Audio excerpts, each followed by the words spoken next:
एक ऐसी रहस्यमय गांव जहां हर मंगलवार की रात के बाद किसी एक की मौत हो रही है। कोई कह रहा है कि चुड़ैल का प्रकोप है तो कोई कहता है देवी का अभिशाप है। वहीं पुलिस के मुताबिक ये एक मास्टर प्लान है। गांव में रात होते ही हाथ में जलती हुई आग और पैरों में घुंघरू बांधकर कोई दौड़ती रहती है और एक लड़की पूरे गाँव के सभी पुरुषों के साथ शारीरिक संबंध बना रही है। लेकिन क्यों? ऐसा कौन सी रहस्य जुड़ा हुआ है मंगलवार को? आइए जानते हैं आज की इस रोमांचक और सिर्फ ट्विस्ट से भरी कहानी मंगलवारम में। कहानी की शुरुआत होती है लक्ष्मीपुर गांव के अंदर दो बच्चों को दिखाते हुए जिनके नाम रवि और शैलू हैं, जो कि खेलते हुए घर जा रहे थे। वो दोनों एक दूसरे के बहुत ही अच्छे दोस्त हैं और सुख दुख के साथी भी हैं। रवि की माँ अब इस दुनिया में नहीं रही और वो अपने पिता के साथ ही रहता है। उसका बाप एक शराबी है और रवि के साथ बहुत ही बुरा बर्ताव करता रहता है। वहीं दूसरी तरफ शैलू की भी माँ अब इस दुनिया में नहीं है, जिसके पिता ने दूसरी शादी कर ली है, जो कि अपनी नई पत्नी के साथ दूसरे गाँव में रहता है और इसीलिए शैलू अपनी नानी के साथ रहती है। खैर, अब रवि और शैलू कुछ दिन पहले गाँव के मेले में गए थे, जहाँ पर उन्होंने एक साथ फोटो खींचाई थी। तस्वीरों को देखकर रवि कहता है कि शैलू, तुमने काजल नहीं लगाया इसीलिए तुम अच्छी नहीं लग रही हो। जिस पर शैलू कहती है कि उसके पास काजल खत्म हो गया है। जिस पर रवि बताता है कि मुझे पता था कि ऐसा होगा, इसलिए मैं रात को महालक्ष्मी के मंदिर में गया था, जहाँ पर मैं दीवार पर लगी हुई काली को लाया और उसमें नारियल तेल मिलाकर ये काजल बना दिया। जिसे देखकर शालू बहुत ही ज्यादा खुश हो जाती है और पूछती है कि रात को उसे डर नहीं लगा। इस पर रवि कहता है कि डर तो लगा था, लेकिन मैं तुम्हारे लिए कुछ भी कर सकता हूँ। खैर, अब वो दोनों अपने घर के लिए जाने लगते हैं, लेकिन रास्ते में उन्हें कुएं के अंदर एक कुत्ते का बच्चा फंसा हुआ मिलता है और उसको देखकर उन दोनों का मन पिघल जाता है, जो कि उसे जैसे तैसे करके बचाकर बाहर निकाल लेते हैं और शैलू उसे अपने घर पर ले आती है। अब यहाँ शैलू की नानी के घर पर उसके पिता और उसकी सौतेली माँ अपने बच्चे के साथ आए हुए थे। असल में शैलू के बाप अपनी बीवी के इशारों पर ही चलता है और उसी ने उन्हें शैलू को यहाँ पर छोड़कर दूसरे गाँव में रहने के लिए कहा था और वो शैलू से इतना प्यार भी नहीं करते थे। वो लोग तो बस यहाँ पर शैलू की नानी से उनकी बेटी यानी कि शैलू की माँ की जमीन बेचने की बात करने आए थे, जिस पर उसकी नानी साफ मना कर देती है, क्योंकि उसकी माँ ने वो जमीन शैलू के भविष्य के लिए छोड़ी थी। अब ये सब सुनकर उसके बाप गुस्सा होकर वहाँ से चले जाते हैं। यहाँ शैलू का उनके साथ जाने का बहुत मन था, लेकिन वो लोग उसे अपने साथ ले जाने से मना कर देते हैं, जिससे उसका दिल टूट जाता है। खैर, अब वो महालक्ष्मी के मंदिर जाती है, जहाँ पर उसको रवि मिलता है, जो कि उसे दिलासा देते हुए संभालता है और उसके साथ मंदिर के दिए को जलाता है कि तभी वहाँ पर उसका बाप आकर उसे उठाकर ले जाता है और कहता है, मैंने तुझे बीड़ी का बंडल लाने के लिए कहा था, अभी तक क्यों नहीं लाया? जिसे सुनकर रवि वहाँ से चला जाता है। अब यहाँ पर शैलू अकेली थी तो रवि का बाप उसे पूछता है कि बेटा शैलू, तुम 2 दिन से हमारे घर पर क्यों नहीं आई? यहाँ पर हमें समझ आता है कि रवि के बाप की बुरी नजर शैलू पर थी। अब अगले दिन हम देख पाते हैं कि शैलू के पीरियड स्टार्ट हो जाते हैं। इस वजह से उसकी नानी उसके बाप के घर पर कॉल लगाती है और बोलती है कि तुम्हारी बेटी बड़ी हो चुकी है, मुझे कुछ समझ में नहीं आ रहा है क्या करना है। जहाँ पर उसके फादर मना करते हैं और कहते हैं कि मेरे पास आने का टाइम नहीं है, तुम खुद ही उसे संभाल लो। वहीं गाँव में एक घर जलने की बात फैल जाती है और जब शैलू और उसकी नानी वहाँ देखने जाते हैं तो पता चलता है कि जिसका घर जला है वो किसी और का नहीं बल्कि रवि का है और उस आग में रवि और उसका बाप दोनों ही जलकर राख हो गए। कहानी आगे बढ़ता है और हमें 10 साल बाद की कहानी दिखाया जाता है। यहाँ पर हमें 2 दोस्तों को दिखाया जाता है जिनके नाम काशीराज और पुल्ली है। पुल्ली जो है वो आंखों से देख नहीं सकता था। तभी काशीराज अपनी गाड़ी रोकता है और कहता है कि मेरी मील के आगे इतने सारे लोग जमा क्यों हुए हैं, और जैसे ही वो दीवार पर देखता है तो पता चलता है कि किसी ने उसके मिल के दीवार पर लिख रखा था कि कारपेंटर शिवा और दूध वाले की बीवी उन्नति का आपस में चक्कर चल रहा था, यानी कि नाजायज संबंध है। गाँव वालों से निवेदन है कि उनके प्यार को समझने का कष्ट करे। और तभी वहाँ पर वही दूध वाला आता है जिसे पढ़ना लिखना नहीं आता था। वो सबसे पूछता है कि भाई आखिर हुआ क्या? तो काशीराज बताता है कि तेरी बीवी का किसी के साथ चक्कर चल रहा है और यहाँ पर उसी के बारे में लिख रखा है। तो इस पर दूध वाले को गुस्सा आ जाता है और वो अपनी बीवी को जान से मारने के लिए निकलता ही है कि तभी उसे पता चलता है कि उसकी बीवी और उस कारपेंटर की तो किसी ने ऑलरेडी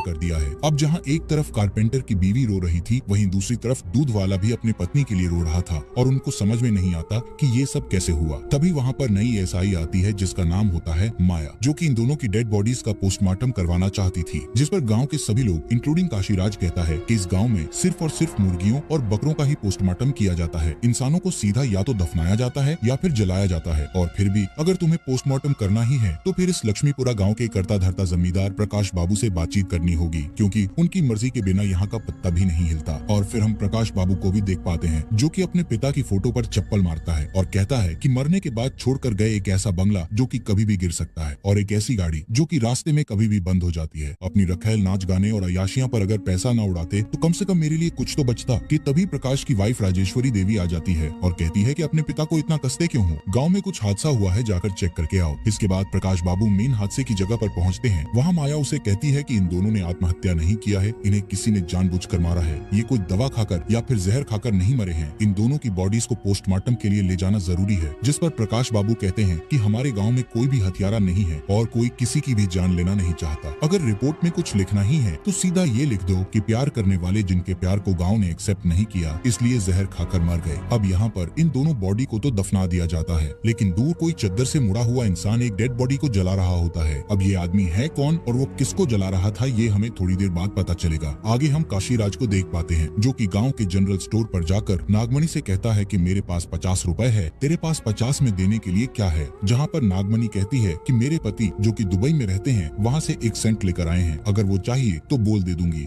खैर, इसके बाद हम इस गांव के डॉक्टर को भी देख पाते हैं, जो कि कुछ दिनों पहले शहर गए थे और अब वापस लौट आए हैं। ये जो डॉक्टर है वो काफी ज्यादा दयावान है। कुछ दिन पहले जब एक फैमिली उनके पास अपनी बेटी का इलाज करवाने के लिए आई थी, तो डॉक्टर साहब कहते हैं कि तुम्हारी बेटी को डेंगू मलेरिया है, इसे जल्द से जल्द शहर के बड़े हॉस्पिटल में ले जाना जरूरी है, क्या तुम्हारे पास इलाज के पैसे हैं? तो उस बच्ची का बाप कहते हैं कि वैसे है तो नहीं, लेकिन किसी से मांग लूंगा। जिस पर डॉक्टर साहब यानी कि विश्वनाथम खुद अपनी जेब से पैसा निकाल कर दे देते हैं और कहते हैं कि बेटी का जल्द से जल्द इलाज करवाओ। खैर, तभी हम नानी नाम की एक लड़के को देखते हैं, जो कि अपने दोस्त के साथ गांव में एक शादी की दावत के न्योते बांट रहा था और वो गुर्जा नाम के एक आदमी के घर पर भी जाता है, जो कि फिलहाल घर पर नहीं थे, लेकिन नानी उसकी बहन से प्यार करता था, तो वो उसके साथ में थोड़ा बहुत रोमांस करके वापस जाने लगता है, जिसको रास्ते में गुर्जा मिल जाता है और वो उसे शादी का न्योता भी थमा देता है। यहाँ गुर्जा को पता होता है कि उसकी बहन के साथ नानी का कुछ चक्कर चल रहा है, तो वो उसे धमकी देता है कि मेरी बहन से दूर रह वरना तेरा अंजाम बुरा होगा। इस पर नानी उसे कहता है कि मैं तो बस शादी का कार्ड देने आया था। खैर, सीन शिफ्ट होता है और हमें शादी वाले दिन को दिखाया जाता है, जहाँ सब बैठकर आराम से उस खाने का मजा लूट रहे थे। काशीराज भी बैठकर खाना ठूंस रहा था। इसी बीच गुर्जा जो होता है उसे एक फोटोग्राफर पर शक होता है। वो कहता है कि जरूर इसी ने उन दोनों का खून किया होगा। अब ये बात जैसे ही फोटोग्राफर बासु को पता लगती है, तो वो इस पर झगड़ा करने के लिए आ जाता है। अब इन दोनों के हुए झगड़े के बीच में वहाँ पर और भी आजू बाजू के लोग भिड़ जाते हैं और पूरे खाने की ऐसी की तैसी कर देते हैं। यहाँ सभी हाथों से लड़ने की वजह खाने से लड़ रहे थे, मतलब कि कोई किसी के ऊपर सांभर फेंक रहा था तो कोई इडली। मगर जैसे ही जमींदार की वाइफ यानी कि राजेश्वरी देवी वहाँ पर पहुँचती है, तो सभी लोग लड़ना रोक देते हैं। मगर राम और गुर्जा के बीच में जो झगड़ा हुआ था, वो एक दूसरे को छोड़ने वाले तो नहीं थे। मन ही मन वो बदले के बारे में सोच रहे थे। इसके बाद हम गांव के मंदिर यानी कि महालक्ष्मी के मंदिर में जो पुजारी और उसकी पत्नी थी, वो दोनों सोच रहे थे कि अब गांव में महापूजा का दिन आने वाला है, तो यहाँ पर मेला भी लगेगा, मगर हमारे पास तो पैसे ही नहीं है, तो आखिर ये पूजा संपन्न कैसे होगी। तो मंदिर की पुजारी गाँव की जमींदार प्रकाश बाबू के पास पैसे मांगने के लिए पहुँचते हैं, जिस पर प्रकाश बाबू कहते हैं कि मेरी गन में 2 गोलियां थे, एक निशाना तो अभी छूट गया और अगर तू यहाँ से नहीं गया तो दूसरी गोली का निशाना तेरे अंदर ठोक दूंगा। तो बेचारा पुजारी बिना पैसे लिए वहाँ से जाने लगता है, लेकिन तभी राजेश्वरी देवी उससे बुलाती है और कहती है कि गांव में एक ही तो मंदिर है और अगर धर्म कर्म का काम हम ही नहीं करेंगे तो आखिर कौन करेगा। इसलिए पंडित जी ये पैसे रखिए और मेले और पूजा का काम जोरों शोरों से करवाइए। जिस पर पंडित जी उन्हें बहुत ज्यादा आशीर्वाद देते हैं और वहाँ से पैसे लेकर निकल जाते हैं। और अब जैसा कि हमें मालूम है कि देवी लक्ष्मी का पसंदीदा दिन मंगलवार होता है, तो इसीलिए उसी दिन गाँव में पूजा भी करवाया जाता है। बहुत बड़ा मेला भी लगता है, सभी लोग यहाँ पर डांस वगैरह भी करते हैं। यहाँ पर हम देख पाते हैं कि गांव की जो किरानी औरत थी नागमणि, वो एक दूसरे शख्स के साथ में चक्कर वगैरह चला रही होती है, तो ये दोनों एक दूसरे को इशारा वगैरह कर रहे थे। इसी बीच हम देख पाते हैं कि एक काला कुत्ता उस गांव की गलियों में अजीब तरह से दौड़ रहा है और एक औरत जिसने की घुंघरू पहने होते हैं, वो अपनी हाथ में आग लिए एक जगह से दूसरी जगह भाग रही होती है। इसके बाद सीन शिफ्ट होता है और हमें दूसरे दिन की सुबह को दिखाया जाता है, जहाँ पर दूध वाला दूध देने के लिए गाँव में जा ही रहा होता है कि तभी उसकी नजर गाँव की एक दीवार पर जाता है, जहाँ पर फिर से किसी ने कुछ लिखा होता है। सभी लोगों की भीड़ जमा हो जाती है और अब तो एसआई माया भी यहाँ पर आ चुकी होती है। और जैसा कि एक हफ्ते पहले यानी कि पिछले मंगलवार को 2 लोगों की डेथ हुई थी, यहाँ पर फिर से 2 लोगों को मौत हुई होती है। इस बार उन्होंने फांसी लगाकर